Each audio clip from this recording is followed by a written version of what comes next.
Right now, somewhere in Australia, there's a 58-year-old bloke staring at his super balance on a Tuesday night, wondering if it's enough. He's done the right thing his whole life, paid his taxes, raised his kids, put money into super for 30 odd years. And yet he still doesn't know what retirement actually looks like for him. Because here's the thing most people get wrong about retirement. They obsess over a single number, $1 million, 2 million, 5 million, as if crossing some magic threshold suddenly unlocks a comfortable life. It doesn't work that way. What actually matters is the income that number produces, the lifestyle it funds, and how long it needs to last. So today, we're going to walk through three very different retirement scenarios right here in Australia, and I'll show you exactly what daily life looks like at each level. Let's start with the number that gets thrown around the most, $1 million. First, some context. The average Australian reaching age 67 in 2026 has a super balance somewhere between $390,000 and $450,000. According to Treasury projections, only about 7% of people retiring today actually have $1 million or more in super. So if you've got a million, you're already well ahead of most Australians. But what does that actually buy you? At a 4% withdrawal rate, which is the minimum drawdown the government requires once you're under 65 in pension phase, $1 million gives you $40,000 a year before tax. In retirement phase, if your super is in a pension account, that income is completely tax-free for most people over 60. So you keep the full $40,000. Now here's where it gets interesting. Because you've drawn down your super, your asset balance gradually decreases over time, which means at some point, you'll likely qualify for a part-age pension. The current full age pension for a single person is about $31,223 a year. For a couple combined, it's around $47,070. So even as your super balance drops, the government safety net kicks in and tops up your income. The ASFA retirement standard, which is Australia's most trusted benchmark, says a comfortable retirement for a single homeowner costs about $54,840 a year. For a couple, it's $77,375. At $1 million, a single retiree drawing $40,000 to $50,000 a year can live a genuinely comfortable life. Eating out regularly, maintaining a decent car, taking a domestic holiday each year, and covering private health insurance. The key factor here is whether you own your home outright. ASFA's numbers assume you do. If you're renting, everything changes dramatically. Rent could chew through $20,000 to $30,000 a year easily, which cuts your disposable income almost in half. So at the $1 million level, owning your home is the difference between comfortable and tight. If you're a renter, ASFA estimates you'd need somewhere between $340,000 and $385,000 more just to reach the same modest lifestyle a homeowner gets. That's why so many financial planners say that paying off your mortgage before you retire is the single most powerful thing you can do for your future. Now let's step it up, $3 million. This is where retirement starts to feel genuinely free. At a 4% withdrawal, $3 million generates $120,000 a year, tax-free in pension phase. That's more than double what ASFA says a couple needs for a comfortable retirement. You could take 2 or 3 overseas holidays a year, drive a nicer car, renovate your home, help your kids with a house deposit without stressing about your own future. At this level, you also start to think differently about money. You choose where your money goes rather than scrambling to cover what's due.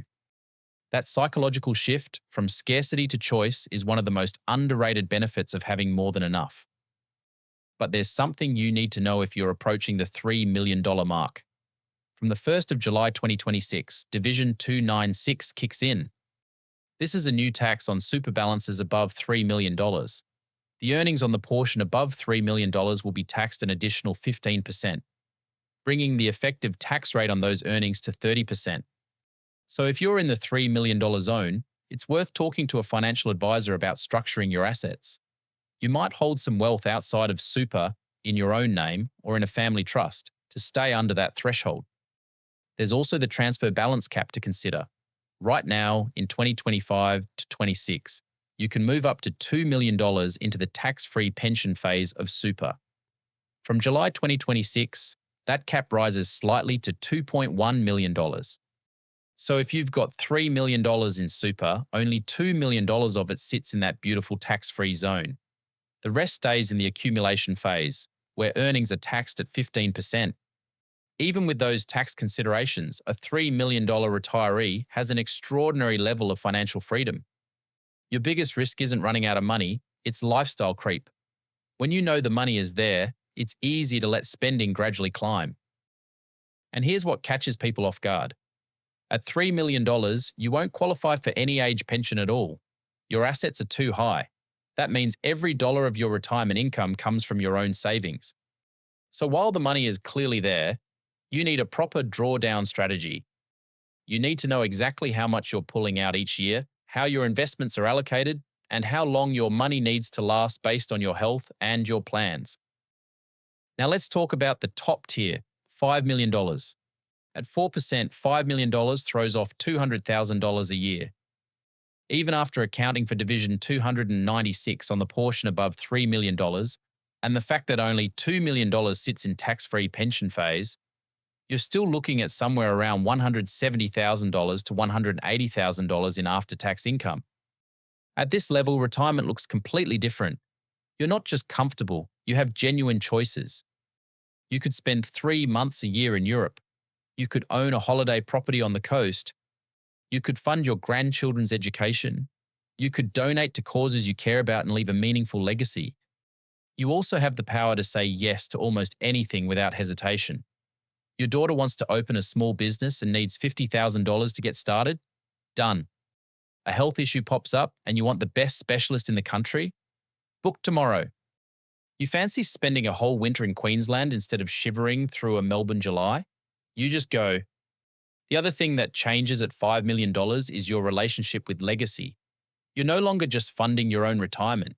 You're making decisions about what you leave behind for your family, your community, or both.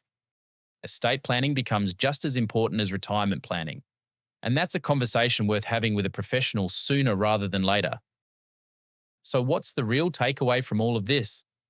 The gap between $1 million and $3 million is massive in lifestyle terms. That's the zone where every extra dollar makes a tangible difference.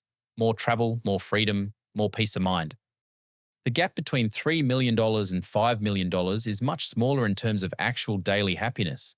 It's more about legacy, generosity, and optionality.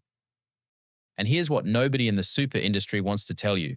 You don't necessarily need $1 million to retire well in Australia. ASFE says a single homeowner needs just $630,000 in super at age 67 for a comfortable retirement because the age pension fills the gap. A couple needs $730,000.